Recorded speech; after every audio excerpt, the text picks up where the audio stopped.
अस्सलाम वालेकुम friends, welcome back to Top Smarties. Drama serial Girhein आखिरकार ज़ारा का सीन भी आ ही गया। ज़ारा जो कि घर से मौका देखते ही बाहर निकल आती है, अब उस पर कुछ असरात कम हैं क्योंकि आजकल तो सुरैया बेगम को अपनी पड़ी है। भला वो अमल कैसे करेगी, इसलिए तो ज़ारा ज़रा होश में है। वो यहाँ से निकली तो सीधा सुरैया बेगम के घर पहुँच गई और यहाँ पर जो सुरैया बेगम राशिद की वजह से हॉस्पिटल में थी तो फरजाना से ही कहने लगी, बाहर खड़े होकर चीख चीख कर कहने लगी, कहाँ है वो औरत जो पारसा बनने का ढोंग करती है और असल में शैतान सिर्फ खातून है।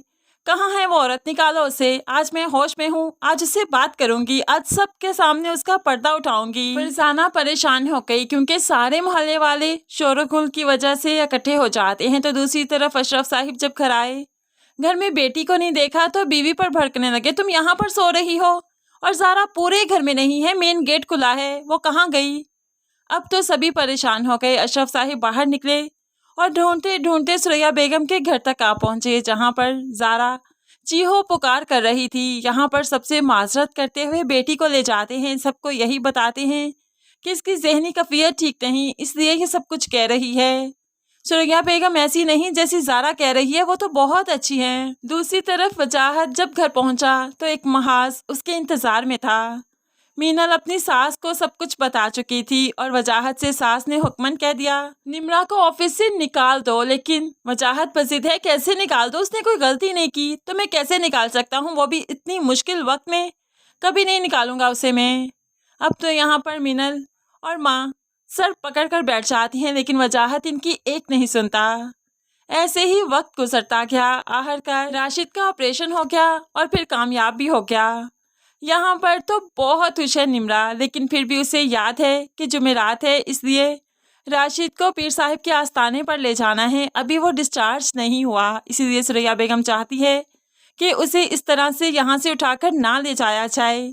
लेकिन निम्रा बज़िद है कि दोनों हालात साथ साथ चलने होंगे। मुमानी, आप क्या चाहती हैं? डरे उस वक्त से जब घड़ी की सुइयां तो चल रही होंगी, लेकिन आपका वक्त रुक जाएगा। सोचिए आप क्या करेंगी। बेटे के सामने भी जवाब नहीं दे सकेंगी कि आपने ये सब कुछ क्यों किया, सिर्फ बेटी की खुशी की खातिर। कल को कैसे नजरें मिलाएंगी बेटे से।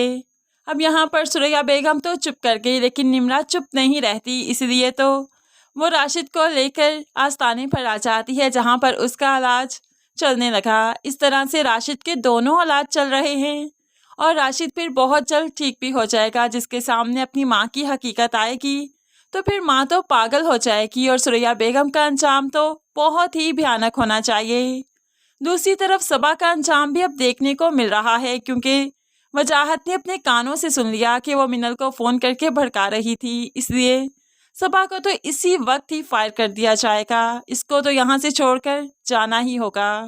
वजाहत इस मुश्किल वक्त में निम्रा का साथ हरगिज नहीं छोड़ता। सबा को फायर करने के बाद निम्रा को फिर से कॉल करता है, किसी भी चीज़ की ज़रूरत हो बिला झिझक कह देना। लेकिन निम्रा शुक्रिया अदा करती है, आपने जितना कर दिया बहुत है, अब मुझे किसी चीज़ की ज़रूरत नहीं, राशिद बिल्कुल ठीक है। अब वजाहत जो कि निम्रा से बदला लेने के लिए उसे अपने ऑफिस में रखा था, नहीं जानता था कि वो तो उससे बेपनाह चाहता है और इसी चाहत की वजह से ही तो वो निम्रा की खातिर सबसे बगावत करने को हर वक्त तैयार रहता है।